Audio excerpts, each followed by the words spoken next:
ना ना, खाने में विश्वास है बस। अरे भैया क्या तो वो भी तो खाना ही है, वो कौन सा नहीं खाना है। चलो ठीक है, आज की क्लास शुरू करते हैं। अब आज की क्लास शुरू करते हैं उससे पहले एक बार सबको गुड मॉर्निंग। जो जो यहाँ उपस्थित हैं उसको गुड मॉर्निंग, और जो अनुपस्थित है उसको कोई गुड मॉर्निंग नहीं। कौन कौन उपस्थित है एक बार देख लेते हैं। शिवांगी, विकास, अमित, रेणुका, अनुराधा, शिवा, कृष्णा, हर्षवर्धन, सत्यम, सृष्टि और जो भी हैं। अब आज की क्लास आगे बढ़ाते हैं। आज की क्लास ज़्यादा बड़ी नहीं होगी क्योंकि जो हम परिचय वाला बेसिक केमिस्ट्री कर रहे हैं वो ख़त्म हो जाएगा, फिर एक एक का टॉपिक आगे बढ़ाएंगे।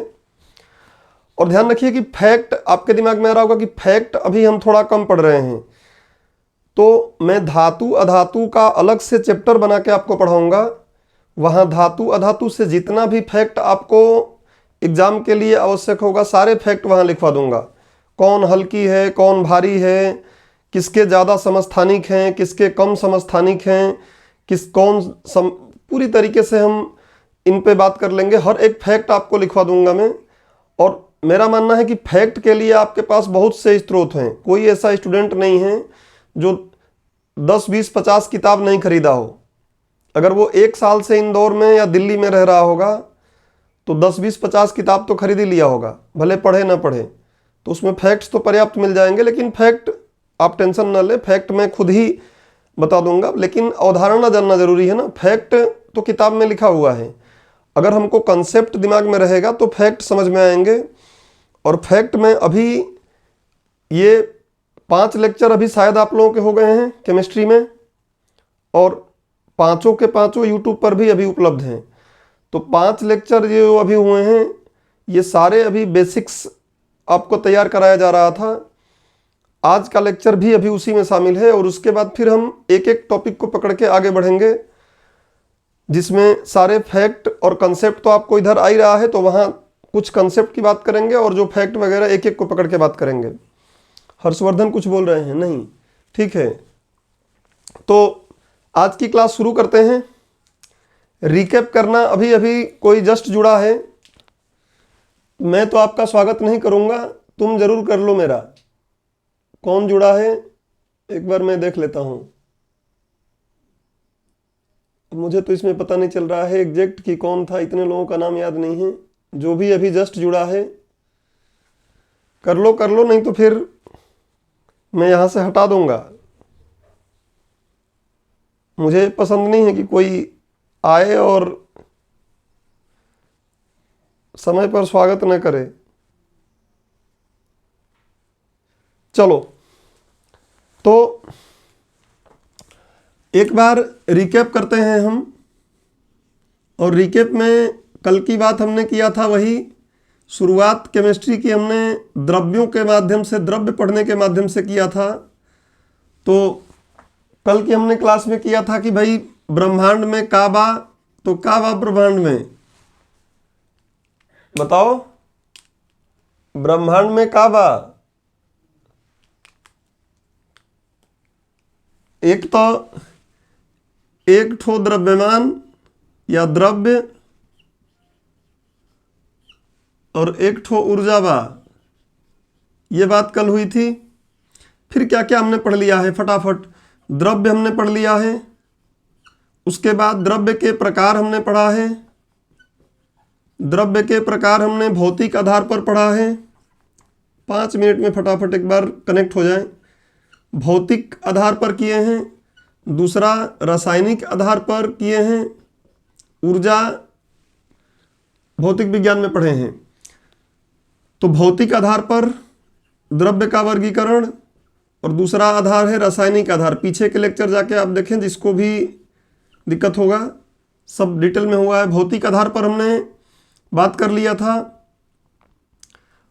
रासायनिक आधार पर भी हमने बात कर लिया था। रासायनिक आधार पर मैं इधर की ही बात करूं, इधर की बात अभी करूंगा तो समय लगेगा, समय ज़्यादा एक्स्ट्रा इस पर नहीं लगाना चाहते क्योंकि रिकॉर्डेड लेक्चर पीछे वाला है, तो उसमें आप देखें। हाँ, 2 ठो, एक ठो ये, एक ठो ये।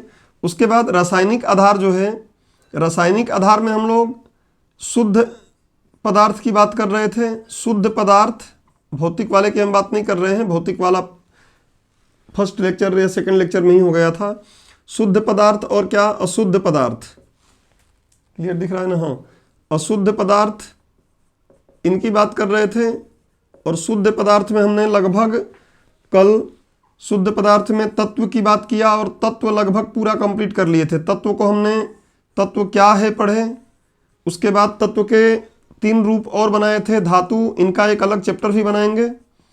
धातु, अधातु और उपधातु, पिछली क्लास ही इस पर थी। फिर हमने इसका और एक प्रकार बनाया था समस्थानिक, समस्थानिक इंग्लिश में आइसोटोप, दूसरा समभारिक आइसोबार्स, और तीसरा सम न्यूट्रॉनिक आइसोटोन्स, सम न्यूट्रॉनिक्स। इनकी बात हो गई थी। ये तत्व पूरा हमारा कंप्लीट हो गया था। दूसरा शुद्ध पदार्थ में है यौगिक। बेसिक तौर पे तो हमने बात कर ही लिया है, बट जैसे सबकी थोड़ी थोड़ी बात किए हैं वैसे इसका भी करेंगे, यौगिक। और फिर अशुद्ध पदार्थ का तो हमें यहीं से पढ़ना है, यौगिक से। पीछे की 4 या 5 क्लासों की रिकैप हमने शॉर्ट में ऐसी बातें यहाँ पे कर लिया है। इसका डिटेलिंग पीछे जब भी आपको लगे अपने कॉपी से रिवाइज करें, या फिर कॉपी से रिवाइज नहीं कर पा रहे हैं तो आप वीडियो से रिवाइज कर लें। आज की क्लास अब शुरू करते हैं, तो अब ध्यान से इधर देखें आप लोग। आज की क्लास शुरू करते हैं। आज हम लोग उसी बात को आगे बढ़ा रहे हैं। रासायनिक आधार पर, रासायनिक आधार पर, रासायनिक आधार पर किसका? शुद्ध पदार्थ का वर्गीकरण। तत्वों का वर्गीकरण मत बोल देना, शुद्ध पदार्थ का वर्गीकरण। रासायनिक, ऐसा बोलो, रासायनिक आधार पर द्रव्य का वर्गीकरण, द्रव्य का वर्गीकरण, मैटर का क्लासिफिकेशन। इसमें तत्व की बात हो चुकी है, तो आज डायरेक्ट हम लोग बात करेंगे किसका? यौगिक का, कंपाउंड। यौगिक इंग्लिश में बोलते हैं कंपाउंड। और ध्यान रखेंगे कि ये शुद्ध पदार्थ का ही पार्ट है, इसलिए पीछे वहां बताया कि यौगिक जो है ये क्या है। यहां लिख देता हूं, शुद्ध पदार्थ का रूप है। पीछे के डायग्राम फ्लो चार्ट बनवा चुका हूं पहले, उसी को आगे बढ़ा रहे हैं। शुद्ध पदार्थ का रूप है, शुद्ध पदार्थ का ही रूप है, शुद्ध पदार्थ का ही प्रकार है। अब बात है कि यौगिक है क्या, तो समझो। तत्व क्या था?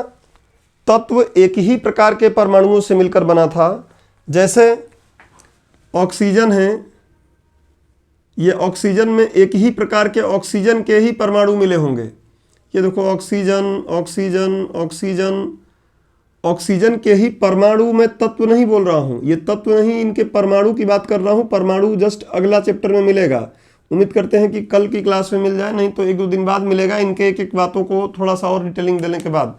परमाणु, ये एक ही प्रकार के परमाणु मिले हैं, तो ये क्या है? तत्व है। लेकिन अगर मान लो इसको हम तत्व मान लेते हैं कि ये एक तत्व है, और एक या एक से अधिक तत्व, दो ऑक्सीजन मिल गए, या फिर मान लो एक हाइड्रोजन और 2 ऑक्सीजन ऐसे मिल गए, तो जब 2 या 2 से अधिक तत्व आपस में मिलते हैं, 2 या 2 से अधिक तत्व आपस में मिलते हैं, लेकिन आपस में मिलने की शर्त क्या होनी चाहिए? शर्त ये होनी चाहिए कि एक निश्चित अनुपात में मिलने चाहिए। वो एक निश्चित अनुपात में मिलने चाहिए। और निश्चित अनुपात मतलब क्या? कि जो भी इनका संगठन रहे, जो भी इनका संरचना या संगठन रहे, वो हमेशा सेम रहे, स्थिर रहे, निश्चित अनुपात रहे। और निश्चित अनुपात कैसा रहे? स्थिर रहे। गड़बड़ाए नहीं, बिगड़े नहीं। जैसे ये H बना है तो जैसे HHOO बना है तो HO2 ये हो गया, ये पानी नहीं है, ध्यान रखिए, मैं समझाने के लिए सिर्फ बोला हूं।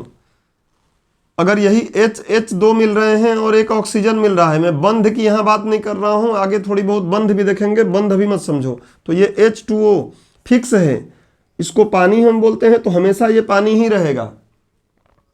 और जहां भी पानी हमको किसी भी स्रोत से लेकर आओगे तो पानी का मूल घटक क्या रहेगा? H2O ही रहेगा।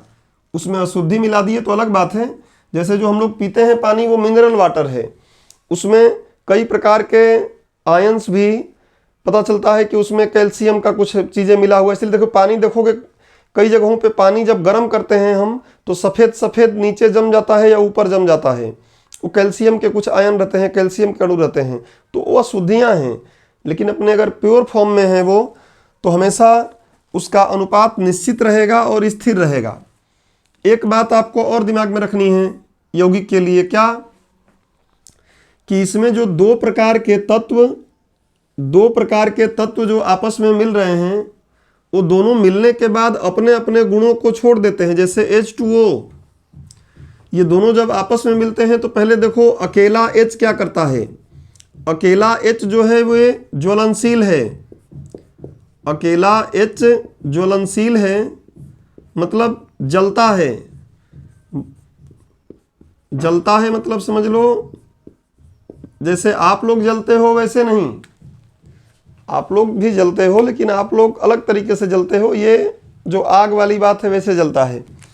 तो ये ज्वलनशील है, जलता है, और ऑक्सीजन क्या करता है? जलाता है। ये मेरे जैसा है, जलाता है या जलाने में सहायक है, बिना इसके जलेगी ही नहीं, जलाने में सहायक है। लेकिन ये अलग अलग ऐसा करते हैं, जैसे ही इनकी दोस्ती होगी, पीछे की क्लासों में समझाया हूं, तो ये दोनों अपने मूल गुणों को छोड़ देंगे, दोनों सुधर जाएंगे।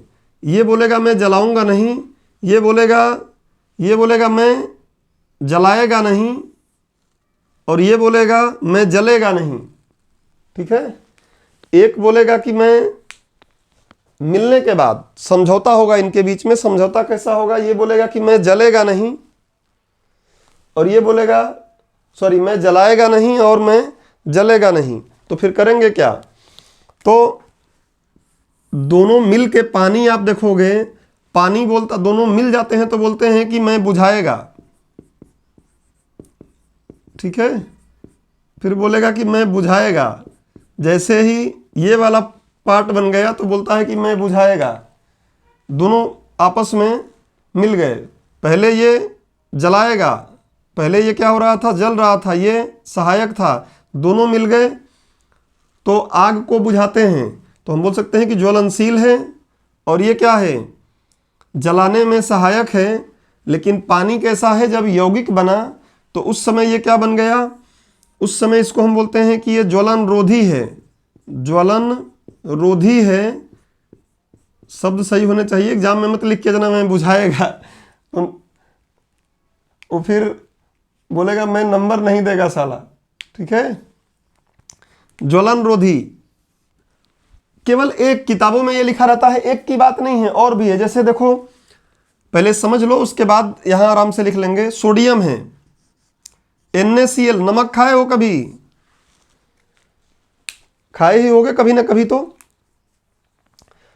नमक में NaCl है, ये भी एक तरीके का क्या है? ये भी यौगिक है।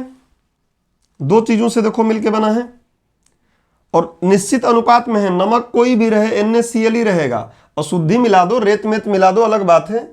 अदरवाइज नमक जिसको हम बोलते हैं खाने वाला नमक, टेबल नमक भी इसको बोलते हैं लोग, एक और नमक है। तो हम अभी बात कर रहे हैं, मैं बोल रहा हूँ ना कि फैक्ट्स में आपको आगे धीरे धीरे टॉपिक जैसे आगे बढ़ाऊंगा सारे फैक्ट्स दूंगा, सिंगल कोई फैक्ट नहीं बचेगा जो आपको लगेगा कि मुझे सोचना है, बल्कि ऐसे भी फैक्ट दूंगा जो अभी तक आप सोचे नहीं होंगे और एग्जाम में पूछने के लिए इंपॉर्टेंट होगा। तो फैक्ट से समझौता नहीं होगा, बट कंसेप्ट जानना जरूरी है। फैक्ट तभी काम करेगा जब कंसेप्ट काम करेगा। NaCl में क्या है? देखो सोडियम जो है सोडियम का जो गुण होता है ये क्या होता है, पानी के साथ या पानी में घुलनशील होता है। ये पानी में घुलनशील होता है।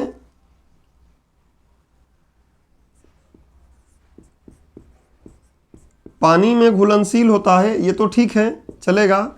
क्लोरीन क्या है, अपने आप में जहर होता है। अपने आप में क्या होता है, जहरीला होता है। जहर बोलने से बढ़िया है जहरीला, पॉइजनस होता है। क्लोरीन पॉइजनस है। कैसे, तुम लोग देखना कभी, ये जो आशा वर्कर वगैरह होती हैं ना, ये क्या घरों पे घूमती हैं, तो कई बार, हालांकि घूमती कहाँ हैं आजकल, तो जब सरकार टाइट होती है, कब जरूरत पड़ता है तभी, नहीं तो ये लोग क्लोरीन की गोली देते हैं, क्लोरीन के टेबलेट जैसा देते हैं, उसको पानी में हम डालते हैं और ज़्यादा नहीं डालना चाहिए। वो लोग बताते हैं कि कितना डालना है। क्लोरीन की गोली अगर पानी में डाल देते हैं तो उसमें जो भी जीवाणु विषाणु हैं मर जाते हैं, जहरीला होता है ये।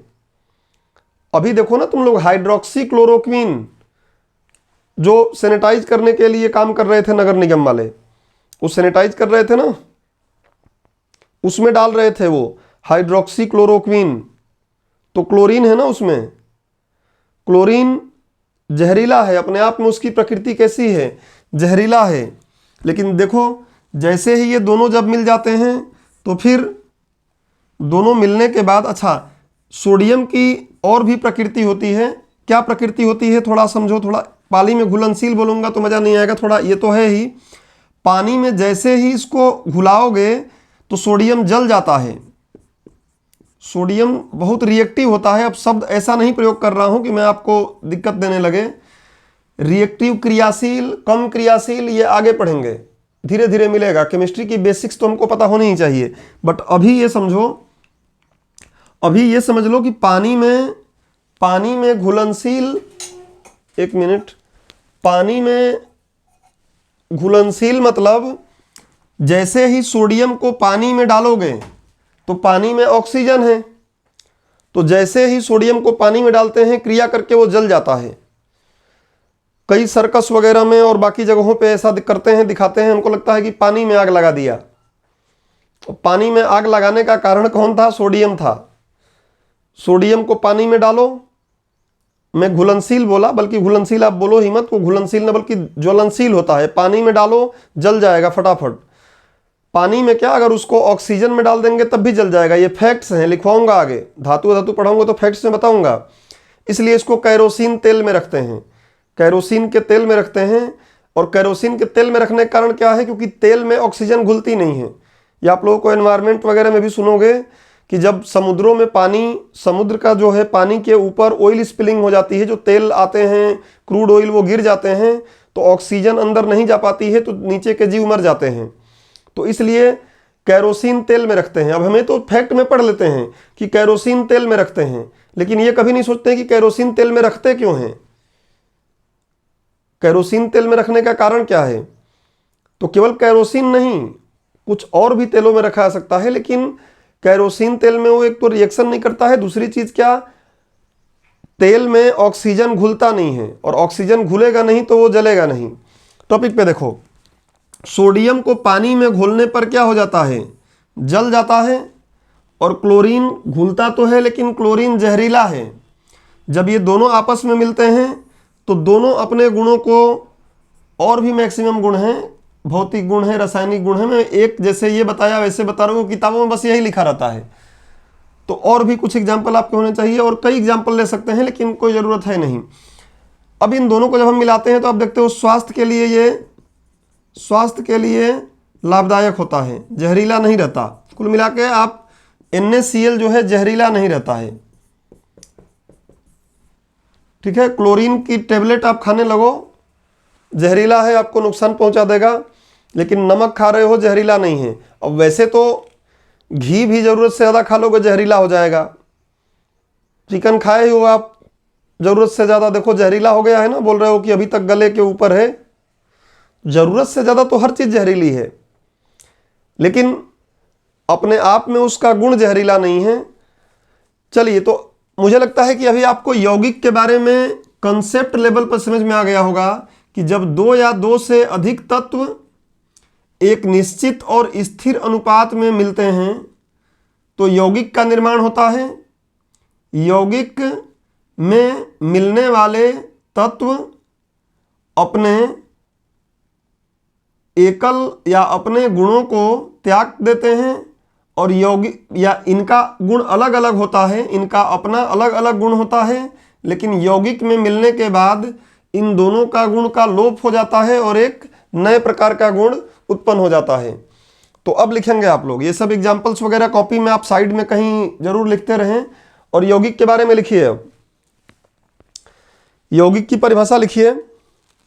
यौगिक पहले भी समझाया था लेकिन थोड़ी थोड़ी डिटेलिंग बात करना चाह रहे थे हम कि आपको बातें कंसेप्चुअल भी समझ में आए और फिर फैक्ट पढ़ें तो फैक्ट भी समझ में आए। लिखो, यौगिक में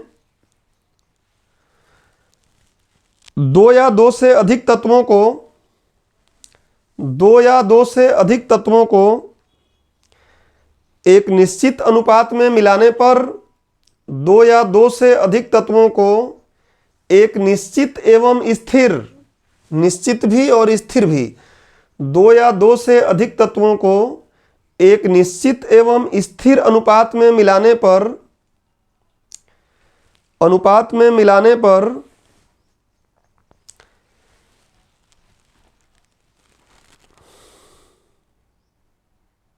तेज लिखो, प्राप्त पदार्थ यौगिक कहलाता है। मिलाने पर प्राप्त होने वाला शुद्ध पदार्थ, ज्यादा अच्छा लगेगा, प्राप्त होने वाला शुद्ध पदार्थ यौगिक कहलाता है। प्राप्त होने वाला शुद्ध पदार्थ यौगिक कहलाता है।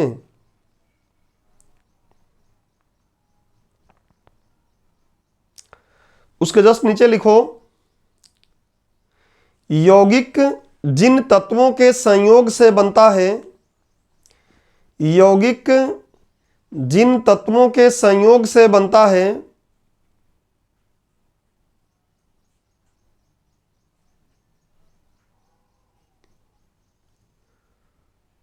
उसमें उनका ही गुण नहीं पाया जाता। जिन तत्वों के संयोग से बनता है उसमें उनका ही गुण नहीं पाया जाता, बल्कि यौगिक का गुण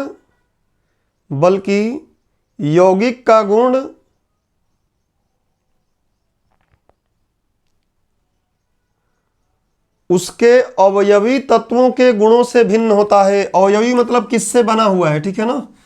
बल्कि यौगिक का गुण उसके अवयवी तत्वों के गुण से भिन्न होता है। उसके अवयवी तत्वों के गुण से भिन्न होता है।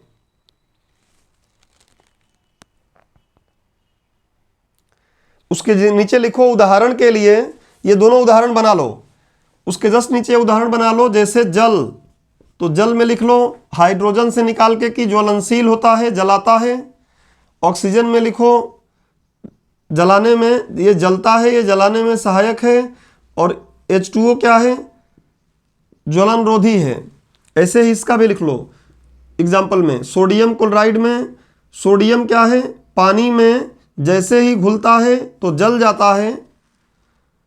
क्लोरीन अपने आप में पॉइजनस होता है, जहरीला होता है, लेकिन जब दोनों आपस में मिलते हैं तो ये स्वास्थ्य के लिए लाभदायक हो जाता है। कुल मिला के पॉइजनस नहीं रहता है और नहीं जलता है। पानी को, नमक को पानी में घोलो, जलता है, नहीं जलता है, तो अपने गुण को छोड़ दिया। ये दोनों डायग्राम उसके जस्ट नीचे बनाओ जो भी बोला शब्द।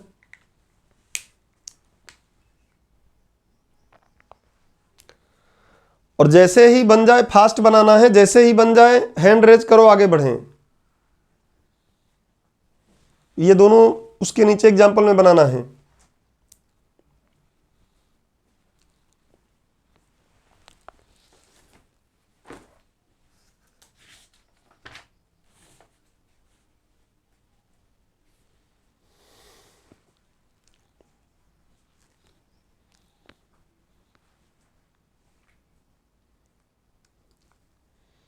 बना लोगे तो मैं मिटाऊंगा भाई इसको।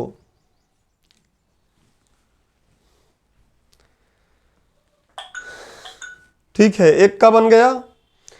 उम्मीद करता हूं बाकी लोग भी बना लिए होंगे। एक्चुअली समय इसलिए नहीं क्योंकि रिकॉर्डेड रहेगा तो आप उससे भी रिपीट करके कर सकते हैं। समय ये सब मिटा रहा हूं, जो ये बेसिक चीज़ें हो गई हैं रिवाइज वाली। अब हेडिंग डाल लो यौगिकों के गुण। एक गुण तो हमने अभी ये देख ही लिया, ये महत्वपूर्ण था। अब थोड़े से और कुछ गुण देख लेते हैं जिससे कि यौगिक हमको अलग से चैप्टर ना बनाना पड़े। यौगिक इतना कुछ नहीं है इसमें कि यौगिक का अलग से हमें चैप्टर बनाना पड़े। तो हेडिंग डालो यौगिकों के गुण। अगली हेडिंग रहेगी यौगिकों के गुण, प्रॉपर्टीज ऑफ कंपाउंड। यौगिक क्या हैं हमने देख लिया। अब बात करेंगे यौगिकों के गुण, प्रॉपर्टीज ऑफ कंपाउंड। गुण में समझो पहले दो बात विशेषकर समझ लो जो प्रीलिम्स में क्वेश्चन आपसे उलझा सकता है। पहला क्या कि कोई पूछेगा कि क्या भौतिक विधि द्वारा यौगिक को तोड़ सकते हैं। यौगिक मतलब पानी बन गया है। मैं यौगिक की बात नहीं कर रहा हूं। कुछ लोग बीजेपी वाले हैं, कुछ लोग बीजेपी वाले हैं, अरे कुछ लोग बीजेपी वाले हैं, उनको योगी योगी दिख रहा है अभी। तो मैं योगी की बात नहीं कर रहा हूं, यौगिक, ठीक है। हाँ नहीं, कुछ लोग यूपी में बाबा कर रहे हैं। मैं ब्रह्मांड में काबा बोल रहा था ना, उनके दिमाग में चल रहा था यूपी में बाबा। तो यौगिकों के गुण न्यूज में भी यही सब छाया हुआ है। भौतिक विधियों द्वारा, यौगिक को भौतिक विधियों द्वारा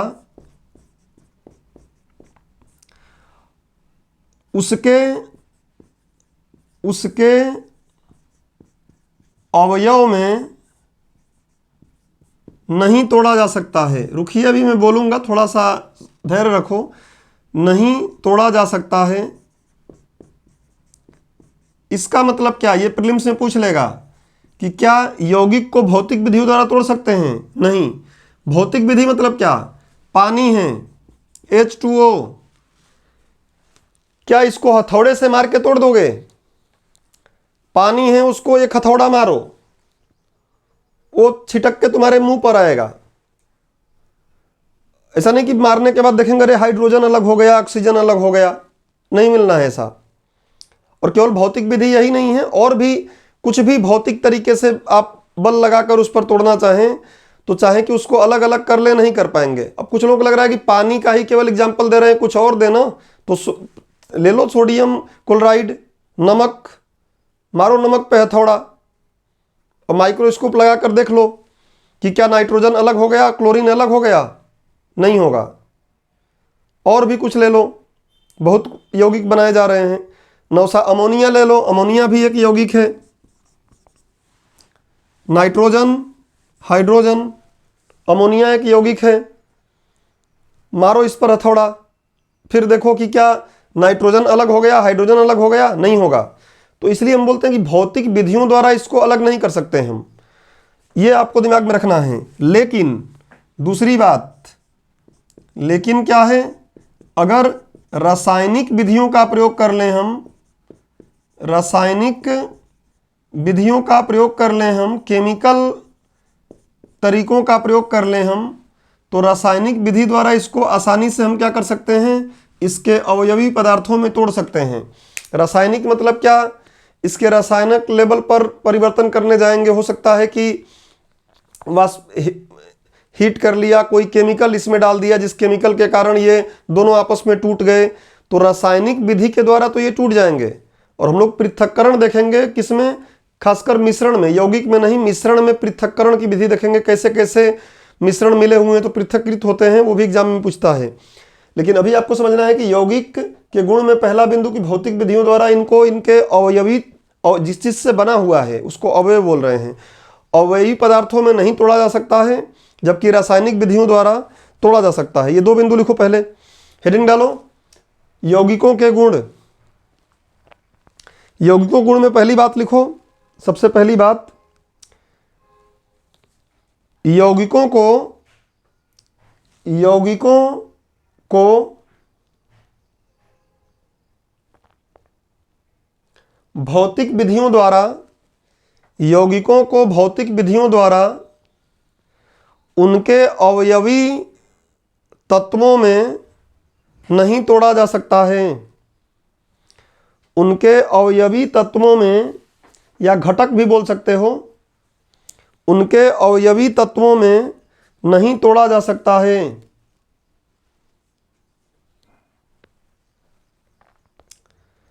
नहीं तोड़ा जा सकता है। परंतु, इसी में लिखो, परंतु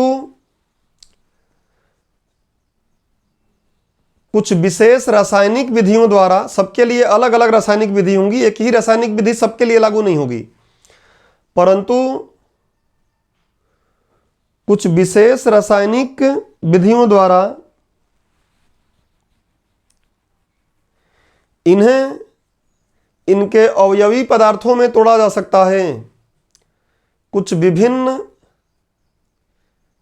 विशेष रासायनिक विधियों द्वारा इनको इनके अवयवी तत्वों में या अवयवी पदार्थों में तोड़ा जा सकता है।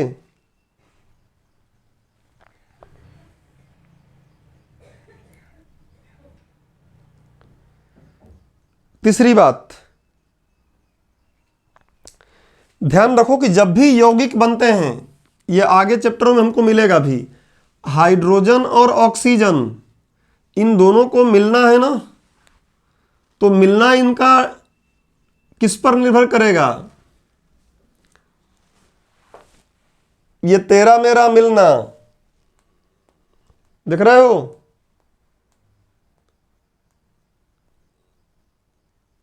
ये बॉलीवुड नहीं है कि ये बोले कि ये तेरा मेरा मिलना खुदा की है मर्जी। ये खुदा की मर्जी यहाँ पे नहीं चलेगी, यूं ही नहीं है यार। यहाँ पे कुछ चाहिए।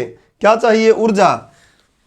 या तो ऊर्जा दो में से कोई एक काम होगी, या तो ऊर्जा शोषित होगी, या आगे हम पढ़ेंगे ऊर्जा शोषी अभिक्रिया, ऊर्जा छेपी अभिक्रिया। या तो ऊर्जा शोषित होगी, मतलब बाहर से ऊर्जा लगेगी जुड़ने के लिए, या फिर ऐसा होगा कि जब ये दोनों जुड़ेंगे तो बाहर ऊर्जा निकलेगी, ऊर्जा छेपी, ऊर्जा का बहिष्करण होगा। तो जब भी ये दो जुड़ेंगे आपस में, ये दो नहीं, कोई भी दो तत्व जुड़ के आपस में यौगिक का निर्माण कर रहे हैं, तो जुड़ने के लिए केवल खुदा की मर्जी नहीं चलेगी, बल्कि यहाँ पे ऊर्जा की आवश्यकता होगी या फिर ऊर्जा निकलेगी।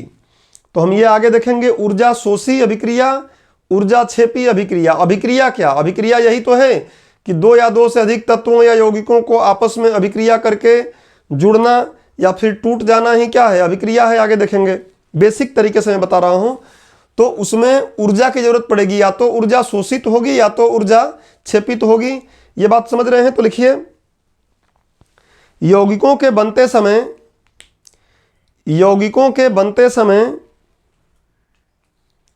प्रायः ऊर्जा या तो शोषित होती है या मुक्त होती है।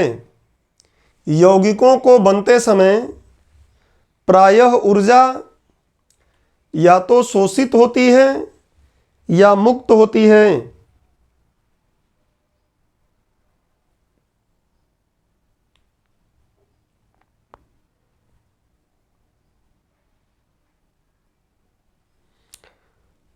अगला लिखिए,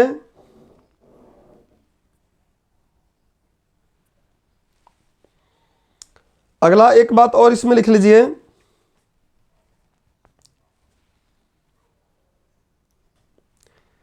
यौगिकों का, क्योंकि अभी मिश्रण पढ़ने वाले हैं ना तो जरूरत पड़ेगी, इसलिए एक लाइन और लिख लो। यौगिकों का सामान्यतः जो यौगिक बनेंगे, यौगिकों का तीन चीजें ज्यादा रहेंगी, ऐसे ही लिख सकते हो। गलनांक अपेक्षाकृत ज्यादा रहेगा। मैं अपेक्षाकृत इसलिए बोल रहा हूं क्योंकि अभी इसके जस्ट बाद मिश्रण पढ़ने वाले हैं। तो गलनांक ज्यादा होता है, मतलब काफी ज्यादा तापमान पर जाएंगे तब जाके गलेंगे वो। क्वथनांक, उबलना, आगे ये पढ़ाएंगे अगले लेक्चर में इनके बारे में। क्वथनांक भी उच्च होता है और घनत्व भी ज़्यादा होता है। घनत्व भी ज़्यादा होता है डेंसिटी। मुझे लगता है कि ये दो बात तो आपको जनरल समझ में आ रही है, घनत्व कई लोगों को समझ में नहीं आता। थोड़ी सी घनत्व की बात कर लेंगे। तो ये तो ऐसे लिख लो, यौगिकों का गलनांक, क्वथनांक एवं घनत्व अधिक होता है। अब आगे चाहो तो एक बात और लिख लो, क्योंकि आगे हम पढ़ेंगे अभी समांगी मिश्रण विषमांगी, पीछे बताया भी हूं। तो यौगिक समांग होते हैं। यौगिक जो होते हैं, यौगिक अपने आप में कैसे होते हैं? समांगी होते हैं। यौगिक अपने आप में समांगी होते हैं। कभी कहीं से भी यौगिक उठाएंगे तो उनका जो घटक रहेगा वो घटक हमेशा इक्वल अनुपात में ही मिलेगा। तो यौगिक समांगी होते हैं। कभी प्रीलिम्स में पूछ लेगा, ये सब फैक्ट है प्रीलिम्स के लिए कि यौगिक होते हैं समांगी विषमांगी, उपरोक्त दोनों में से कोई नहीं। आप सोचेंगे अरे यार समांगी मिश्रण हमने तो पढ़ा है, यौगिक कैसे पढ़ लेंगे? तो वहाँ आती हुई चीज़ें गड़बड़ हो जाएंगी, जबकि कॉमन सेंस भी लगाएंगे तो समझ में आ जाएगा कि हाँ समांगी है।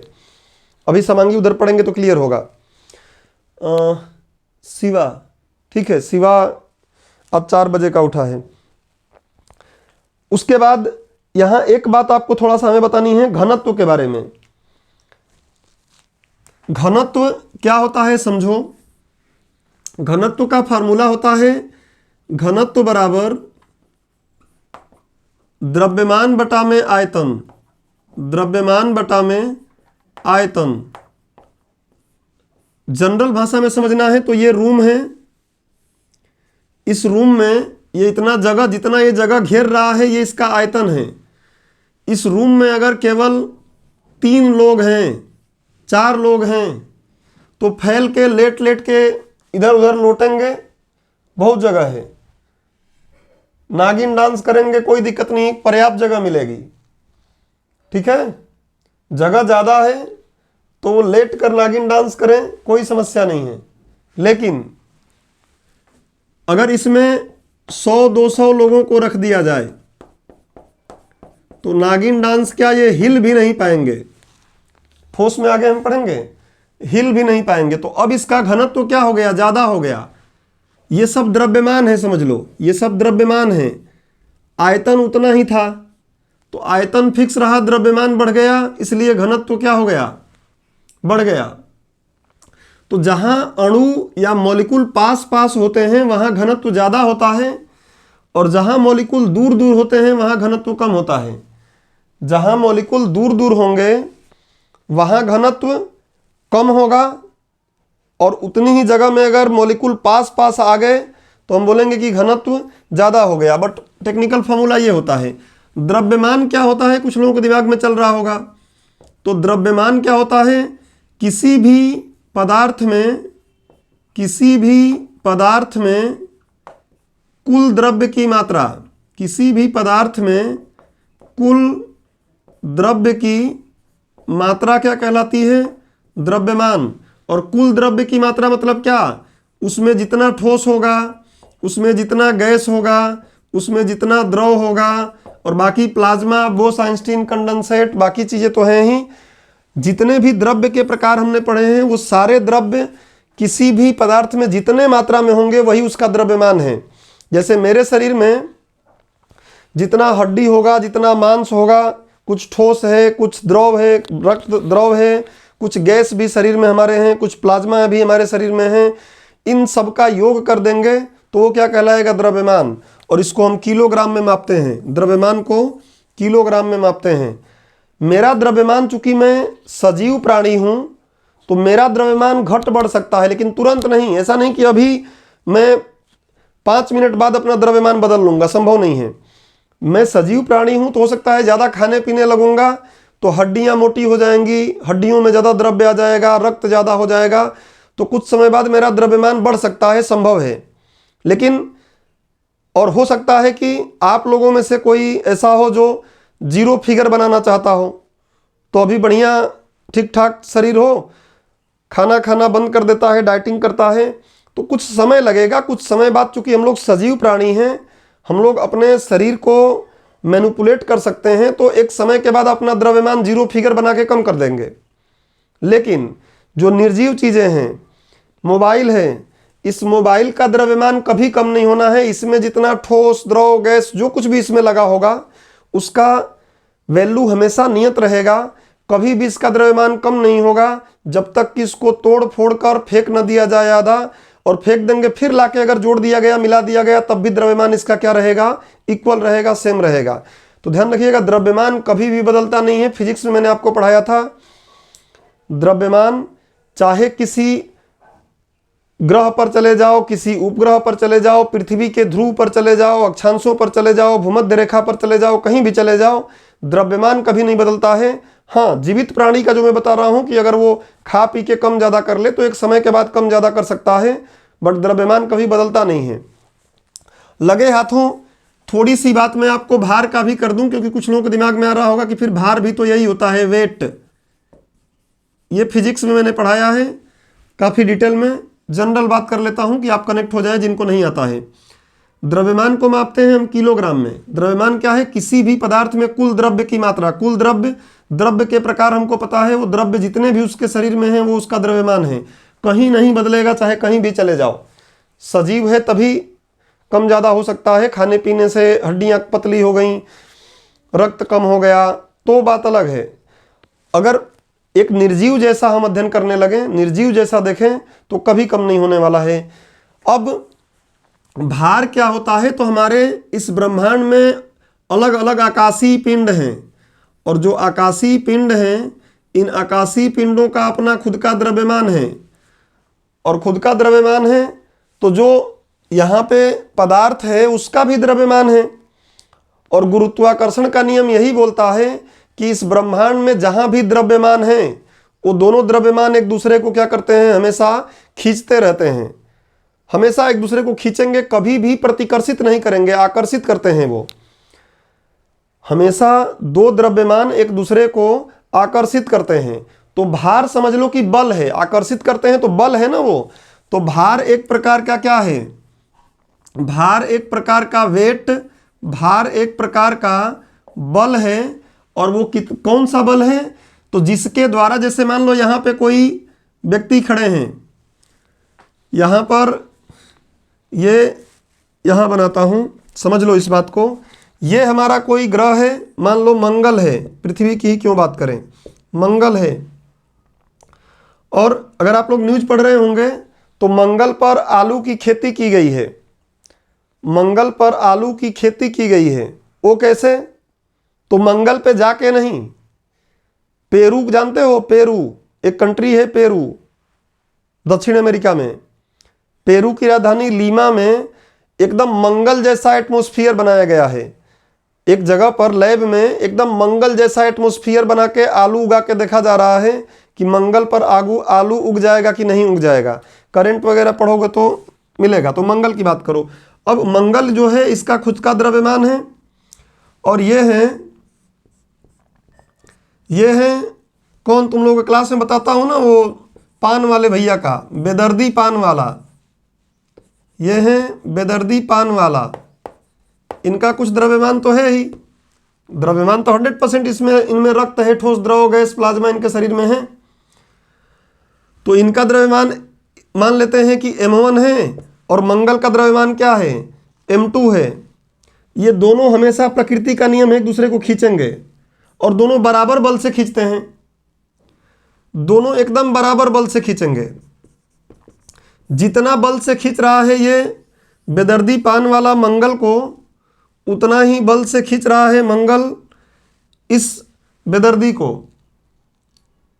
तो अब क्या किया जाएगा, अब इसके शरीर पर जो भी ये खिंचाव लग रहा है, मंगल के कारण जो इस पर खिंचाव लग रहा है ना, वही इसका क्या है, भार है।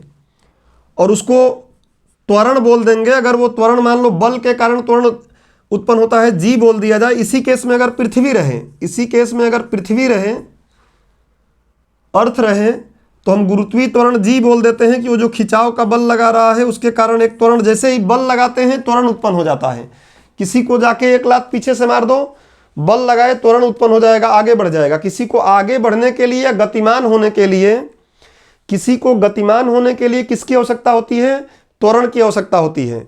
बिना त्वरण का वो गतिमान नहीं होगा, चाहे वो पीछे की तरफ जाए चाहे आगे की तरफ जाए, मंदन हो चाहे त्वरण हो, मंदन त्वरण ही गतिमान करेंगे। और मंदन त्वरण को लाने के लिए जिम्मेदार कौन होता है? बल। फिजिक्स में मैंने आपको काफी डिटेल में पढ़ाया है, यहाँ इसको खत्म करता हूं जल्दी। तो ये जो त्वरण लग रहा है ना बल के कारण, वो इनके द्रव्यमान में गुणा हो जाएगा। m1 में इस g का गुणा हो जाएगा, तो m क्या है? द्रव्यमान, और g क्या है? त्वरण। तो द्रव्यमान इंटू त्वरण, द्रव्यमान इंटू त्वरण क्या होता है? भार। और यही कहलाता है भार, या इसी को लोग बोलते हैं बल। ध्यान रखेंगे कि भार एक प्रकार का बल है। अब ये सोचो कि जी मंगल कुछ और जी लगाएगा, चंद्रमा कुछ और जी लगाएगा, पृथ्वी कुछ और जी लगाएगी। पृथ्वी औसत रूप से 9.8 लगाती है, बाकी आपको पता है ध्रुवों पर ज़्यादा होता है, विषुवत रेखा पर कम होता है, और ये 9.8 जो है समुद्र के तल पर लिया गया है। तो भार घटेगा बढ़ेगा, जैसे ही पृथ्वी के ऊपर हम जाएंगे जी कम होने लगता है तो भार कम होने लगेगा। बहुत ज़्यादा ऊपर चले जाएंगे तो और कम हो जाएगा, पृथ्वी के अंदर खोद कर नीचे जाएंगे तब भी कम होने लगेगा। तो ये फिजिक्स की बात है, इस पर अभी चर्चा नहीं कर रहे हैं, फिजिक्स की क्लास लेंगे तो उसमें और डिटेल करेंगे। बस ये समझना कि द्रव्यमान और भार में पर्याप्त अंतर है। अच्छा, एक क्वेश्चन और मैं क्लास में पूछता हूं, बार बार फिजिक्स की क्लास में लोग बताते नहीं हैं। मैं ये बोलता हूं कि भाई अगर दोनों बराबर बल लगा रहे हैं, ये जितना बल लगा रहा है इस पर उतना ही बल ये लगा रहा है इस पर, लेकिन फिर भी अगर ये ऊंचाई पर जाके कूदता है, भाई बल तो ये बराबर ही लगाता है, तो ये नीचे गिरता है। पृथ्वी की ही ले लो, पृथ्वी पर तुम लोग हो, इसी गोले को, तो इसी गोले को समझो पृथ्वी है, तो पृथ्वी उठ के इसके पास नहीं आती है, तुम लोग पृथ्वी को खींच रहे हो। सब कोई छत पे बैठा होगा, कई लोग इसमें हॉस्टल में छत पे बैठे होंगे, और छत पे जो बैठे हो तुम लोग पृथ्वी को खींच रहे हो और पृथ्वी तुमको खींच रही है। लेकिन अगर मान लो छत पे जहां बैठे हो वहां का नीचे का फर्श टूट गया, छत टूट गया, तो पृथ्वी तुम्हारे पास नहीं आती है बल्कि तुम उसके पास चले जाते हो, धड़ से नीचे गिर जाते हो। तो ऐसा क्यों? जब बल बराबर ही लग रहा है तो फिर हम क्यों नीचे जा रहे हैं, पृथ्वी क्यों नहीं आ जा रही है ऊपर? तो इसका कारण क्या है? त्वरण। इसका कारण मैंने बताया था त्वरण। बल तो दोनों का बराबर है। देखो F बराबर क्या होता है? M इंटू में A, या G कर लो, तो A बराबर क्या हो जाएगा? F बटा में M। ये छोटी छोटी बातें जो छोटी क्लास में हम कभी सोचते नहीं हैं, बड़े हो जाते हैं तब भी नहीं सोचते हैं। तो A बराबर F बटा में M। बल अगर मान लो दोनों बराबर लग रहे हैं, बल इक्वल, बल दोनों का सेम, 10-10 बल है, दोनों 10 न्यूटन का बल लगा रहे हैं, कोई कम ज़्यादा नहीं लगा रहा है। लेकिन द्रव्यमान, पृथ्वी का द्रव्यमान कितना है? बहुत ज़्यादा है। पृथ्वी का द्रव्यमान बहुत ज़्यादा है, और जो बेदर्दी भाई हैं उनका द्रव्यमान कितना होगा? 60 किलोग्राम होगा, 40 किलोग्राम होगा। तो खुद सोचो कि 10 को अगर बहुत बड़े संख्या से भाग दोगे तो जरा सा वैल्यू आएगी, मतलब द्रव्य त्वरण बनेगा ही नहीं। जब त्वरण बनेगा नहीं तो गति कैसे होगी? तो पृथ्वी गति नहीं कर पाती है, क्योंकि पृथ्वी का द्रव्यमान इतना ज़्यादा है कि वही बल, जितना बल लगा है उस बल को अगर उससे हम भाग देते हैं तो वो बल क्या कर देता है? त्वरण पैदा कर ही नहीं पाता है, पृथ्वी नहीं उठती है या आपके पास नहीं आती है। लेकिन आपका नगण्य है द्रव्यमान, 60 किलोग्राम, क्या औकात है पृथ्वी के द्रव्यमान के आगे? तो आप में यही बल क्या कर देता है? मैं 10 न्यूटन एग्जाम्पल ले रहा हूं सिर्फ, जो भी बल लग रहा है दोनों का बराबर बल लग रहा है, लेकिन द्रव्यमान कम होने से वही बल क्या कर दे रहा है? इतना ज़्यादा त्वरण पैदा कर दे रहा है। देखो छोटे संख्या से, भाई अगर 10 को तुम 2 से भाग दो 5 आएगा, और 10 को तुम 1000 से भाग दो कितना आएगा? दशमलव में कुछ आएगा। तो पृथ्वी का द्रव्यमान बहुत ज़्यादा है तो त्वरण 9 के बराबर होता है, इसलिए पृथ्वी ऊपर नहीं उठती है उतने ही बल से, और हमारा द्रव्यमान बहुत कम होता है उसकी तुलना में, इसलिए हम ही लोग क्या होते हैं? नीचे गिर जाते हैं।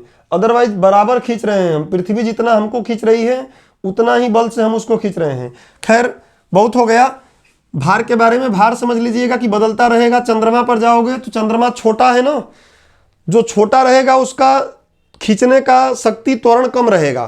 तो चंद्रमा पर जाओगे तो त्वरण कम है, पृथ्वी का त्वरण ज़्यादा है, मतलब ये जी ज़्यादा है। बृहस्पति पे जाओगे जी ज़्यादा होगा उसका पृथ्वी से भी। तो जहाँ जाएंगे जी बढ़ेगा तो भार बढ़ जाएगा। ऐसा ही रहेंगे हम, न छोटे होंगे न बड़े होंगे। चंद्रमा पे चले जाएंगे हम, मैं 60 किलो का हूँ, वहाँ 6 से भाग दे दो, 10 किलो का हो जाऊंगा, 6 गुना कम लगता है जी वहाँ पर, लेकिन रहूंगा ऐसा ही। ऐसा थोड़ी नहीं कि पतला हो जाऊंगा, छोटा सा हो जाऊंगा, ऐसा कुछ नहीं होगा। द्रव्य की मात्रा इतनी रहेगी अगर जाते समय बीच में डाइटिंग ना हुआ हो तो। बढ़ते हैं आगे। तो घनत्व क्या है अब समझ लो। अब घनत्व की बात क्या है समझ गए होंगे आप। द्रव्यमान समझ गए, आयतन समझ गए कितना जगह घेर रहा है। तो द्रव्यमान कितने आयतन में, इतना सा आयतन फिक्स कर लिया, इसमें द्रव्यमान ज्यादा है तो घनत्व ज्यादा है, द्रव्यमान कम है तो घनत्व कम है। मात्रक देखोगे तो द्रव्यमान का किलोग्राम होता है और आयतन का अक्सर मीटर बटा में मीटर की घात 3 होता है। तो घनत्व का मात्रक होता है किलोग्राम मीटर क्यूब। टॉपिक पे आ जाते हैं। यौगिक का घनत्व ज्यादा होता है, ये हमने देख लिया। एक बात और लिख लो, प्रत्येक यौगिकों का एक निश्चित रासायनिक सूत्र होता है। रासायनिक सूत्र क्या है हम देखेंगे। अगला पॉइंट लिखो, प्रत्येक यौगिकों का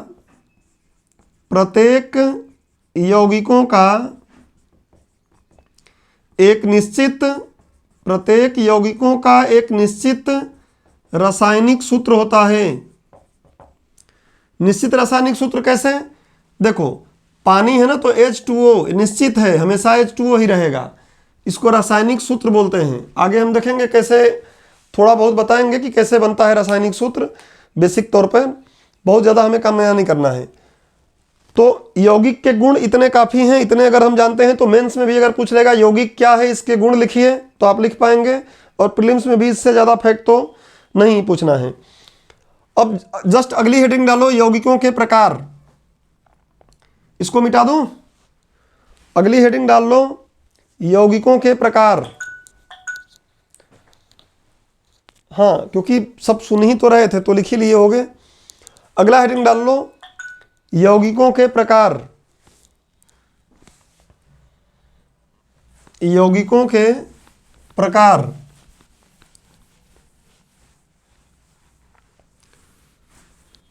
अब यौगिक के तो बहुत से प्रकार हो जाएंगे, हमें उतना काम नहीं करना है, बस यहां लिख लो, यौगिकों को मुख्यतः 2 वर्गों में वर्गीकृत किया जा सकता है, या 2 डायग्रामी इसे बना लो।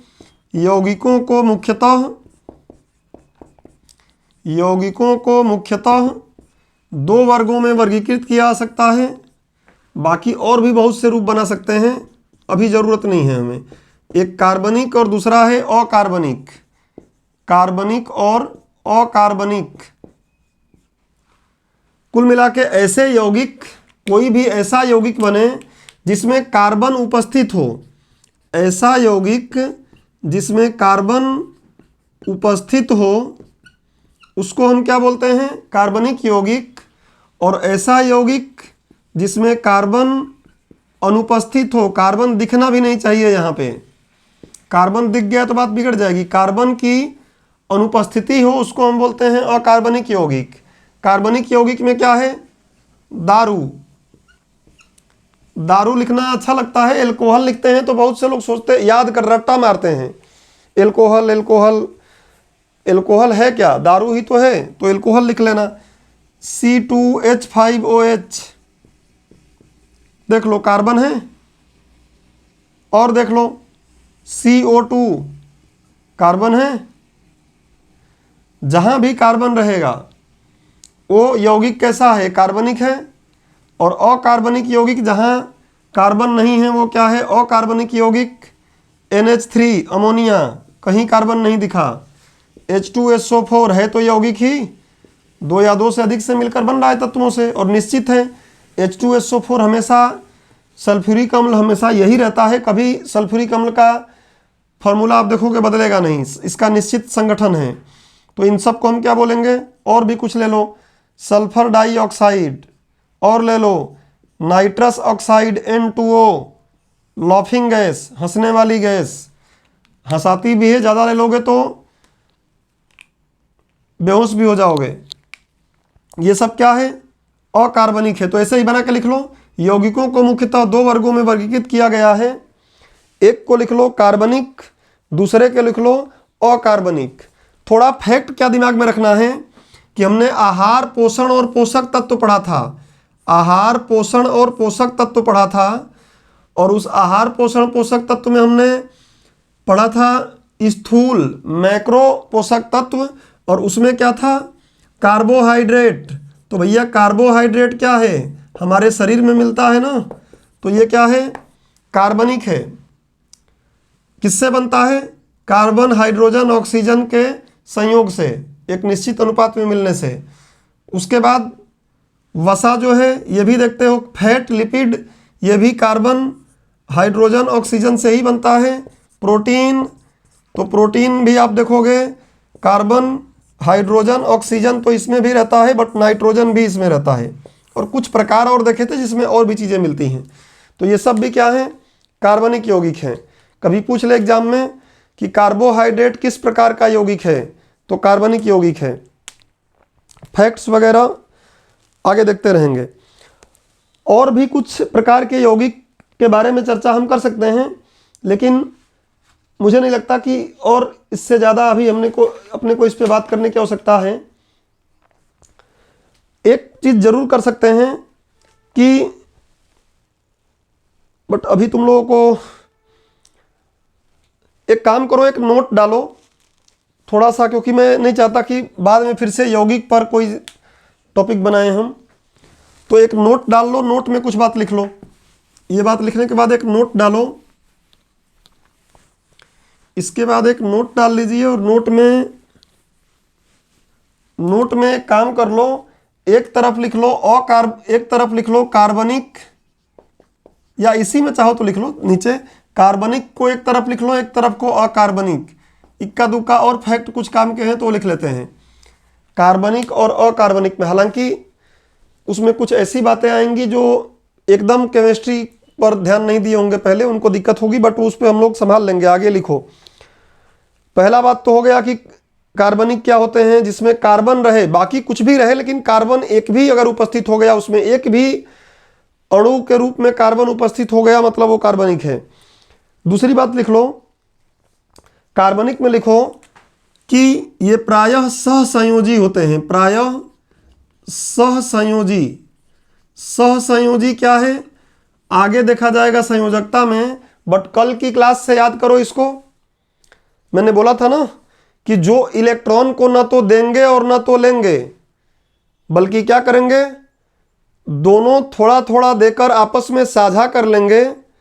तो साझा करने से जो बनता है उसको हम बोलते हैं क्या, सहसंयोजी। ये आपको दिमाग में रखना है बेसिक लेवल पर। ये नहीं कि कुछ लोग पढ़े हों केमिस्ट्री बोलें कि एकदम ऐसा नहीं होता है वैसा होता है, क्योंकि हम तो अभी बेसिक लेवल पर आपको बता रहे हैं। सहसंयोजी होते हैं, खासकर ये क्या करते हैं, अपने इलेक्ट्रॉनों को साझा करके फिर बनते हैं। और ये भी हम देखेंगे कि ऐसा करने की जरूरत उनको क्यों पड़ती है, क्यों संयोजकता क्यों जरूरत पड़ती है। तो जुड़ने के लिए कुछ आवश्यकता होगी, वो आगे हम देखेंगे। उसमें लिख लो ये प्रायः आयनिक होते हैं, इसलिए कल की क्लास उसी तरीके से मैं पढ़ा रहा हूं कि पीछे की बातें आपको समझ में आएगी। ये प्रायः आयनिक होते हैं। प्रीलिम्स में कभी पूछ ले आप बता पाओगे। आयनिक समझ ही रहे हो। कल आयन के बारे में हमने छोटा सा ट्रेलर लिया था। आयन मतलब जो इलेक्ट्रॉन को दे दे, इलेक्ट्रॉन को ले ले। तो ये देने लेने से काम चलाते हैं, ये साझा करके काम चलाते हैं, और ये देने लेने से काम चलाते हैं। ये आपको दिमाग में रखना है। अगला बिंदु लिखो, ये प्रायः दहनशील होते हैं। कार्बन वाले जो होते हैं ना, दहनशील होते हैं, ज्वलनशील होते हैं। ये प्रायः दहनशील होते हैं, ज्वलनशील। देखो एल्कोहल, दारू में कभी माचिस जलाना, देखो दारू जल जाएगा, दारू ज्वलनशील होता है। ठीक है। कई बार स्प्रे लेकर आओगे ना, स्प्रे जो तुम लोग लगाते हो फॉग में, इधर उधर बिना मारे निकलते नहीं हो। कुशवाहा जी तो पता नहीं कहाँ कहाँ फॉग लगाते हैं, फिर बाहर निकलते हैं टाई वगैरह सब लगा के। तो उस फॉग को ऐसे चलाओ और आगे माचिस की तिल्ली लगाओ, जलने लगेगा, ज्वलनशील चीज़ है वो। तो अक्सर कार्बनिक वाले क्या होते हैं, दहनशील होते हैं, और ये वाले दहनशील नहीं होते हैं। अपवाद मिल सकते हैं, लेकिन प्रायः की बात कर रहा हूं, दहनशील नहीं होते हैं। ठीक है। कार्बनिक वाले जो होते हैं प्रायः जल में घुलनशील होते हैं। लिख लो, जल में ये प्रायः क्या होते हैं, घुलनशील होते हैं, जल में घुल जाते हैं। और ये वाले सामान्यतः जल में घुलनशील नहीं होते हैं। तो लिखते रहो, जल में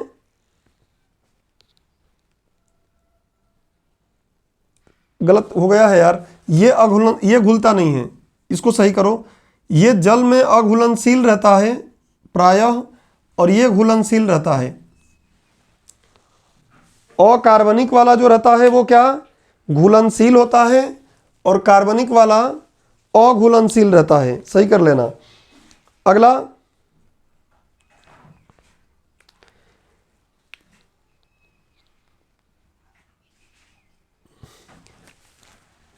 ये अगर किसी से अभिक्रिया करेंगे तो ये धीरे धीरे अभिक्रिया करते हैं, ये धीरे धीरे गति से अभिक्रिया करते हैं। ये किसी और चीज़ से अगर रिएक्शन करेंगे, अभिक्रिया देखेंगे आगे हम, तो धीरे धीरे करेंगे, ये बहुत तीव्र करेंगे। ये काफ़ी तीव्र अभिक्रिया करते हैं और ये धीरे धीरे अभिक्रिया करते हैं।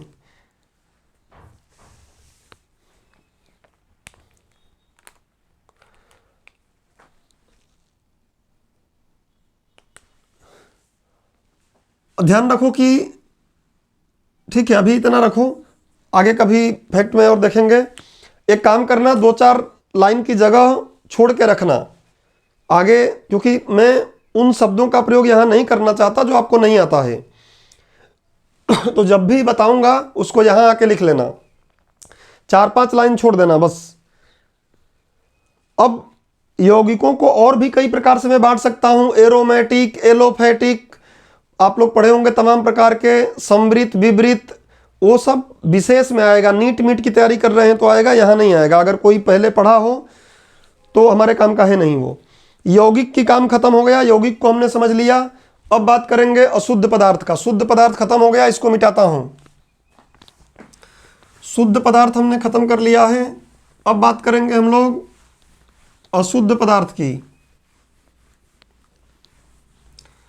अशुद्ध पदार्थ बोल रहा हूं, कुछ लोगों को लग रहा होगा कि अरे यार अभी तक तो सब अच्छी बातें कर लिया है, अब क्या गंदी बात होगी। तो ऐसा नहीं है, वो भी पढ़ाई के लिए है। अच्छी बातें ये भी थी, वो भी अच्छी बातें हैं, बस अशुद्ध पदार्थ बोलते हैं तो क्या करें। अब उसका नाम ही है अशुद्ध पदार्थ।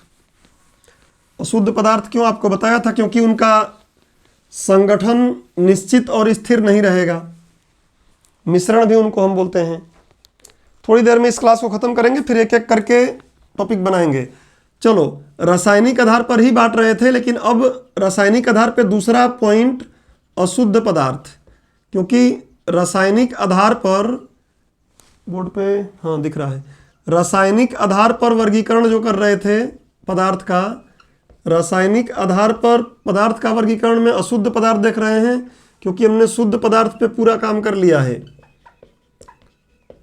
शुद्ध पदार्थ खत्म, अशुद्ध पदार्थ, इसको मिश्रण भी बोलते हैं। इसी बात को आप बोलोगे मिश्रण, मिक्सचर, इम्प्योर सब्सटेंस, मिक्सचर। सबसे पहले इसकी परिभाषा क्या, तो इसमें भी क्या होंगे, 2 या 2 से अधिक तत्व तो मिलेंगे, 2 या 2 से अधिक तत्व तो मिलेंगे। तत्व क्या, यौगिक भी मिल सकते हैं, लेकिन ये निश्चित अनुपात में नहीं मिलेंगे, अनिश्चित अनुपात में मिलेंगे।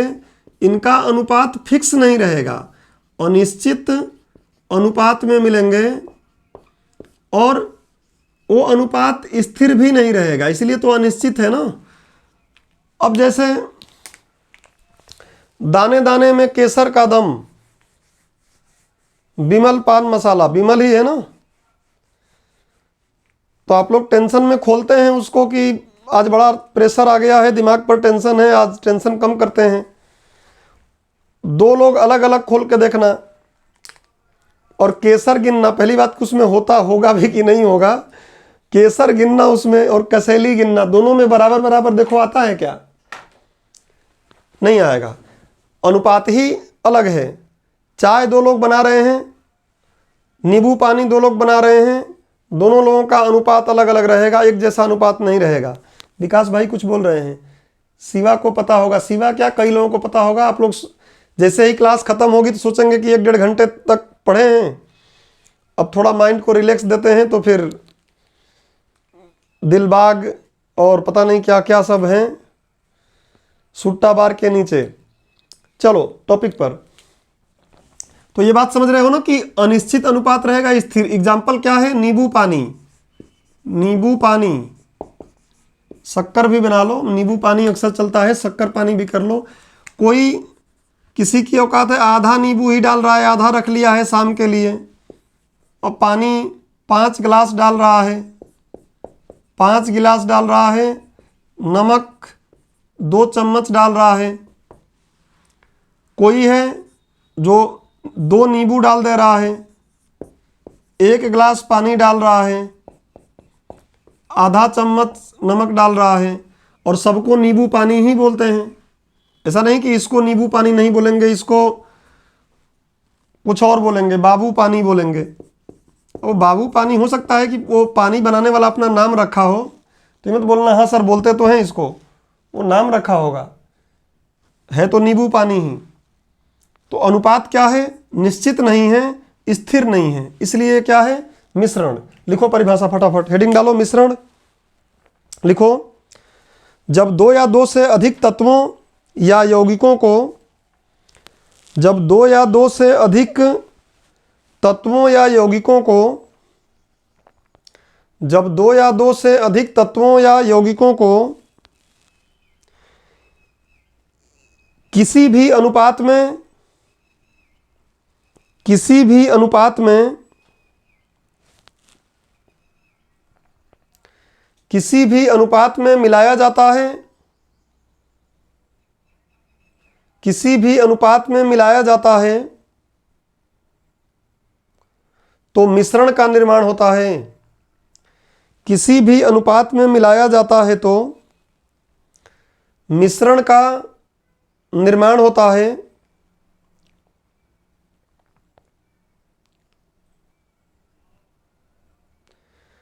मिश्रण में, लाइन चेंज करके लिखिए, लाइन चेंज करके लिखो, मिश्रण में उसके अवयवी, उसके लिखो ऐसे लिखो, मिश्रण में उसके घटकों का अनुपात अनिश्चित और अस्थिर होता है। मिश्रण में उसके अवयवों का, या घटक लिख लो, घटकों का अनुपात अनिश्चित एवं स्थिर होता है। और ये बात आप बाद में भूल जाओगे, रटना बड़ा आसान है, याद करना बड़ा आसान है, समझना जरूरी है, इसलिए उसके नीचे लिख लो ऐसे, नींबू पानी नमक, और ऐसे ही बना लो उसके नीचे, जब भी देखोगे याद आएगा। ये कौन बनाता है? इस टाइप का बनाता है, कौन बनाएगा?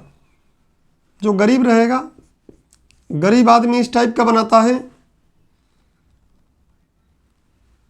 और ये अमीर टाइप का आदमी बनाएगा। एक ही आदमी की स्थिति ऐसी हो सकती है, जैसे वो अपना भाई है कच्चा बादाम वाला, जब कच्चा बादाम बेच रहा था तब ऐसा बना के पीता होगा, और अब सेलिब्रिटी बन गया है, जब से उसका गाना आ गया है, माला माला पहन के रैप करने लगा है, तब से अगर पीना होगा तो ऐसा बनाएगा सेलिब्रिटी बनने के बाद। ठीक है, तो ये जरूर नीचे लिख लेना, दिमाग में रहेगा।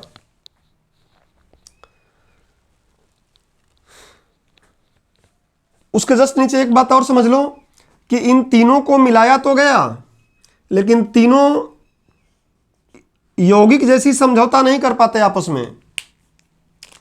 नींबू बोलता है कि मैं अपनी गुण को नहीं छोड़ूंगा, तुम्हें जो करना है वो कर लो, नहीं मिलना मुझे तुमसे।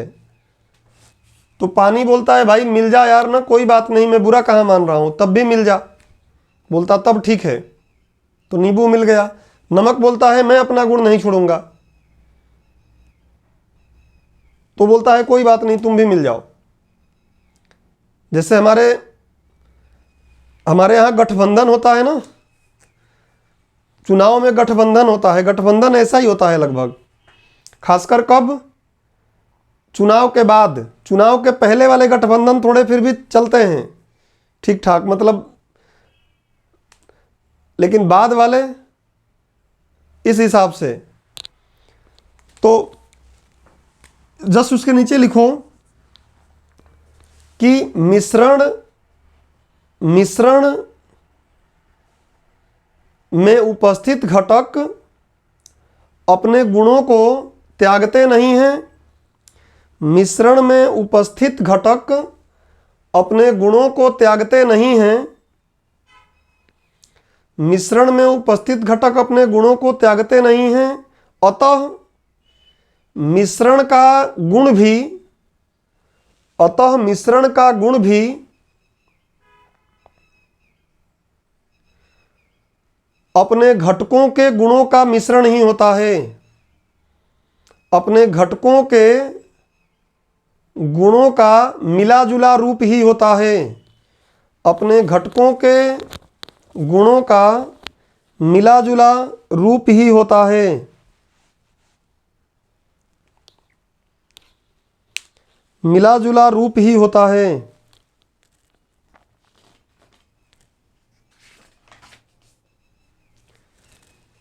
नीचे थोड़ा सा हेडिंग, नीचे नोट डाल के इसी में आगे बढ़ाओगे, जैसे यौगिक में लिखे थे, नोट डाल के लिखो मिश्रणों के कुछ अन्य गुण।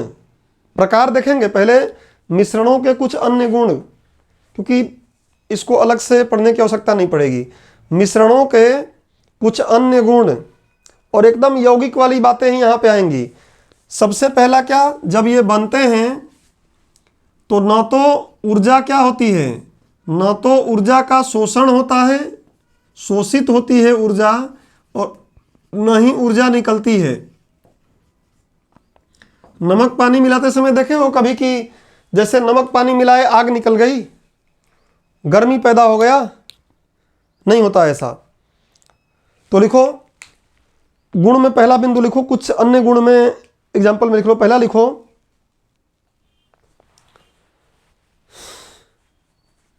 मिश्रण के निर्माण के समय ऊर्जा न तो शोषित होती है और न ही बहिष्कृत होती है।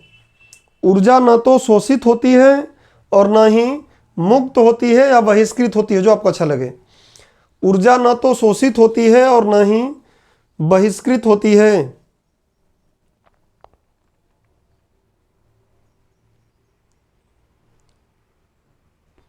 अगला,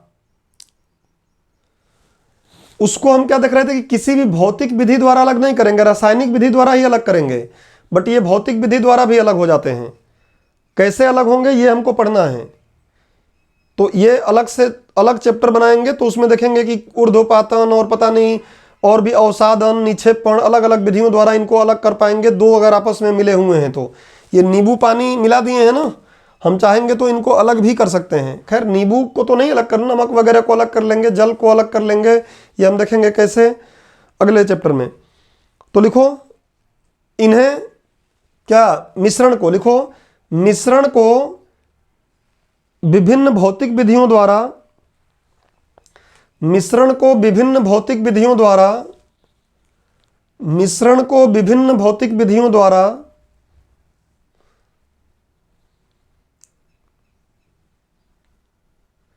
उनके घटकों में पुनः विभाजित किया जा सकता है। उनके घटकों में, देखो भौतिक विधि द्वारा, रासायनिक से तो वो भी हो जा रहे हैं, विभिन्न भौतिक विधियों द्वारा अलग किए जा सकते हैं, पृथक्कृत किए जा सकते हैं।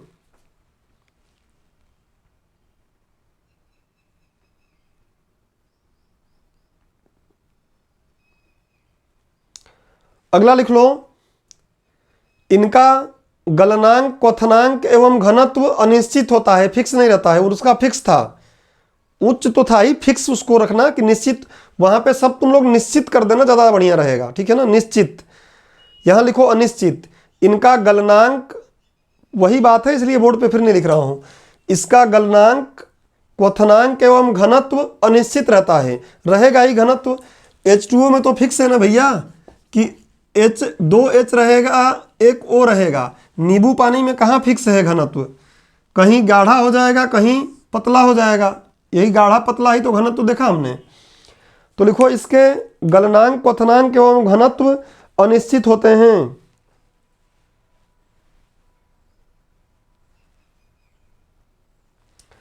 एक बात और लिख लो, मिश्रण का कोई रासायनिक सूत्र नहीं होता है। पानी का सूत्र है H2O, क्या नींबू पानी का कोई सूत्र बना के रख सकते हैं हम? कार्बोहाइड्रेट का बना लेंगे, प्रोटीन का सूत्र बन जाएगा, इसका सूत्र नहीं बनेगा। बना भी लेंगे कोई सूत्र तो वो फिक्स नहीं रहेगा। लिखो भाई 2 चम्मच नमक को लिखें कि 2 चम्मच नमक, उसके बाद लिखें 5 गिलास, तो नीचे बदल भी तो सकता है ना। इसलिए इसका लिखो, इसका कोई निश्चित रासायनिक सूत्र नहीं होता, इसका कोई निश्चित रासायनिक सूत्र नहीं होता।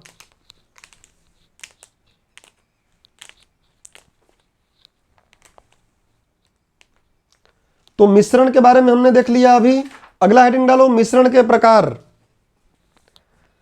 बस यही लास्ट हेडिंग रहेगा और अगली हेडिंग में इसी को हम आगे बढ़ाएंगे। आज की मतलब ये जो 6ठी क्लास शायद है, ये जो 6 क्लास 6 घंटे से ऊपर हो गए होंगे। कुछ लोग इतने में तो पूरा MPPSC का कोर्स खत्म करने की दावा कर देते हैं,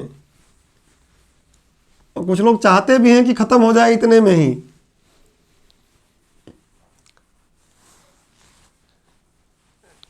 तो अभी इतने में हमने बेस बना लिया है, अब आगे गाड़ी बढ़ेगी तो दिक्कत आएगा नहीं। चलिए अगला हेडिंग है मिश्रण के प्रकार, अशुद्ध पदार्थ के प्रकार, क्योंकि अशुद्ध पदार्थ को ही मिश्रण बोल रहे हैं।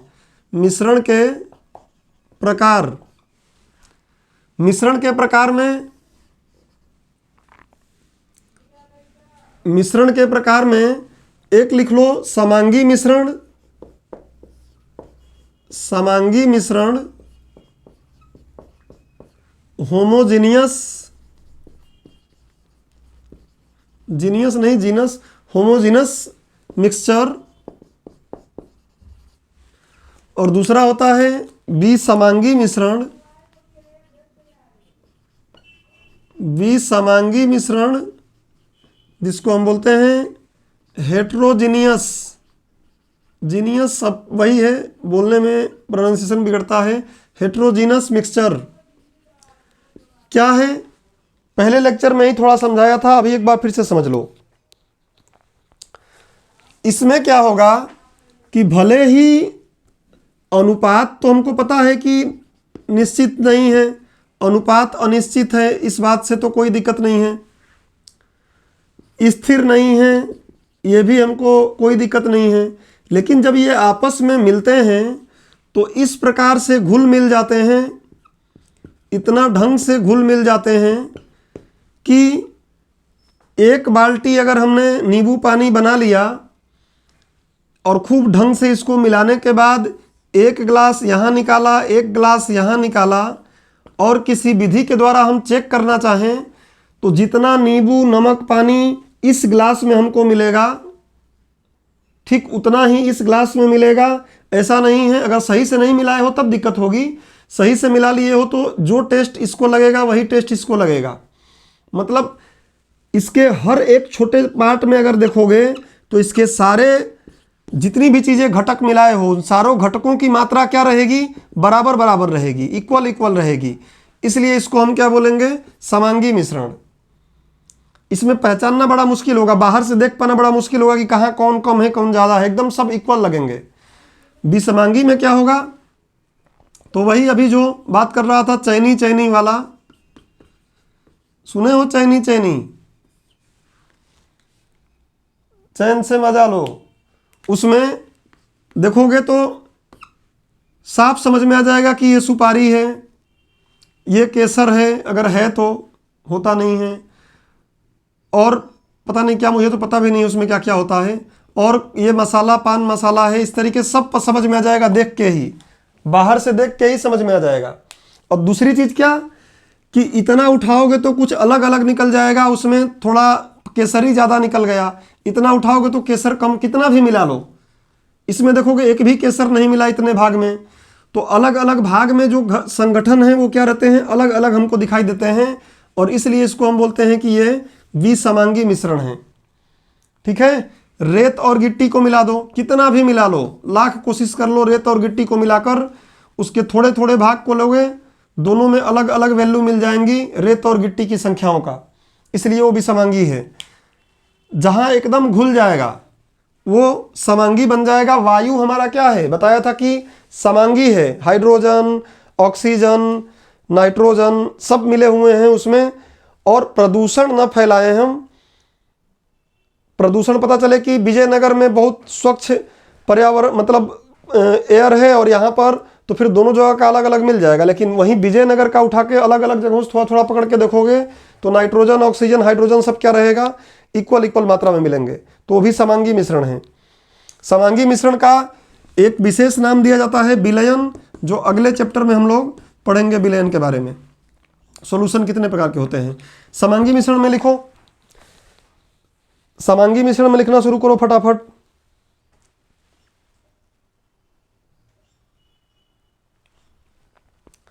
लिखो लिखो ऐसा मिश्रण, ऐसा मिश्रण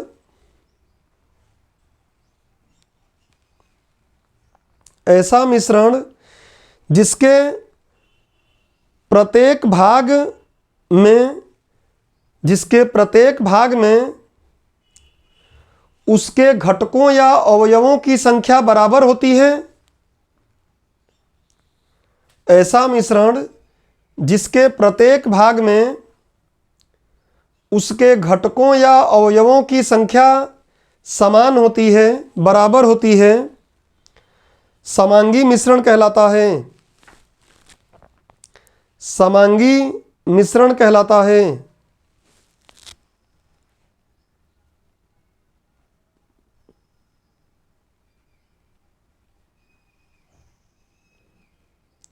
लाइन चेंज। समांगी मिश्रण को विलयन भी कहा जाता है। समांगी मिश्रण को विलयन भी कहा जाता है, सॉल्यूशन भी कहा जाता है। समांगी मिश्रण को सॉल्यूशन भी कहा जाता है, विलयन भी कहा जाता है। और विलयन आपको आगे हम पढ़ेंगे, देखेंगे विलयन दो चीज से मिलकर बनेगा, विलेय और विलायक। पीछे की क्लास में थोड़ा बहुत बता दिया हूं, यहाँ नहीं बताऊंगा, अब आगे ही बताऊंगा। विलायक जो घोलने का काम करता है ज़्यादा मात्रा में रहेगा विलायक, और जो घुलता है कम मात्रा में रहता है वो विलेय। पीछे बताया हूँ, आगे और जब विलयन पढ़ेंगे स्पेशल तो वहाँ देखेंगे।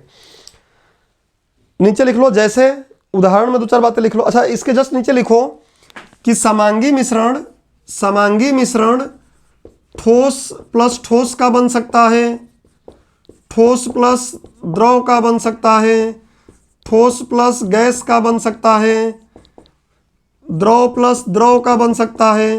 अब समझ गए होगे आप, किसी भी चीज का आपस में बन सकता है।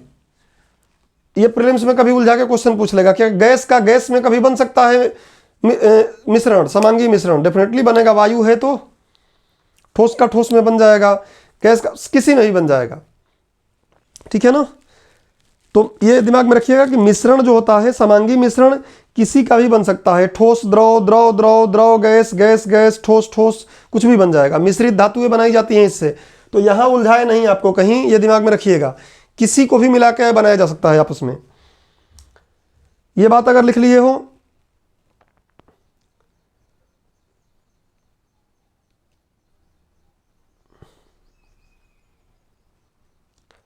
तो समांगी मिश्रण का एक दो उदाहरण लिख लो। नीचे लिखो उदाहरण,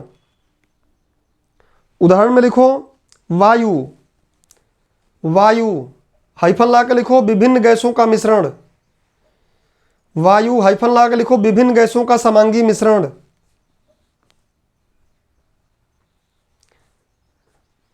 विभिन्न गैसों का समांगी मिश्रण। आगे लिख लो पीतल, पीतल का नाम सुने हो? पीतल अपने आप में कोई तत्व नहीं है, मिश्र धातु है। किन दो चीजों से मिलकर पीतल बनता है? कमेंट करो, मैं नहीं बता रहा। कांसा, कांस्य, कांसा, कांस्य, और भी बहुत है। रोल्ड गोल्ड है, रोल्ड गोल्ड नाम है, रोल्ड गोल्ड, रियल में गोल्ड है ही नहीं वो, ये सब आगे देखेंगे जब जरूरत पड़ेगी तो, काफ़ी है। अब आगे आ जाओ, विषमांग मिश्रण। अगला हेडिंग डाल लो विषमांग मिश्रण। समझ गए ही हो? परिभाषा लिखो, लिखो तांबा और टीन। ठीक है, और लोग कमेंट करो। आगे बढ़ते हैं। पहले विषमांग मिश्रण में लिखो, मिश्रण का ऐसा रूप, लिखिए मिश्रण का ऐसा रूप, मिश्रण का ऐसा रूप जिंक और कॉपर। ऐसे तो दिन भर कुछ बोलते रह जाओगे। लिखो ऐसा मिश्रण जिसके प्रत्येक भाग में उसके घटकों की मात्रा भिन्न भिन्न होती है। ऐसे लिखो, रुको रुको, मिश्रण का ऐसा प्रकार जिसके अलग अलग भाग में, वही जो अलग अलग भाग लेंगे, जिसके अलग अलग भाग में उसके घटकों या अवयवों की संख्या भिन्न भिन्न होती है, उसके घटकों या अवयवों की संख्या भिन्न भिन्न होती है, उसके घटकों या अवयवों की संख्या भिन्न भिन्न होती है, विषमांग मिश्रण कहलाता है। विषमांग मिश्रण कहलाता है। विषमांग मिश्रण कहलाता है।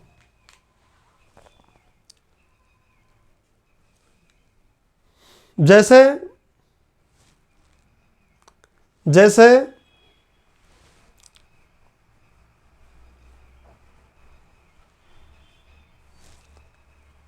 चैनी चैनी लिख लो, एग्जाम में भी ऐसे लिखना, चेक करने वाला खुश होगा। बिमल पान मसाला, दिलबाग गुटखा,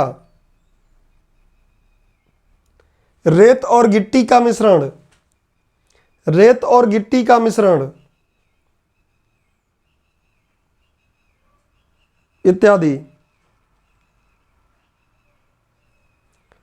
और भी देख लो, आटा और पानी मिला के गूंथते हो ना, मिश्रण ही तो है। तो बहुत कुछ चीजें हैं, अभी इसको हटाओ। तो विषमांगी मिश्रण हो गया। विषमांगी मिश्रण के बारे में हमने समझ लिया।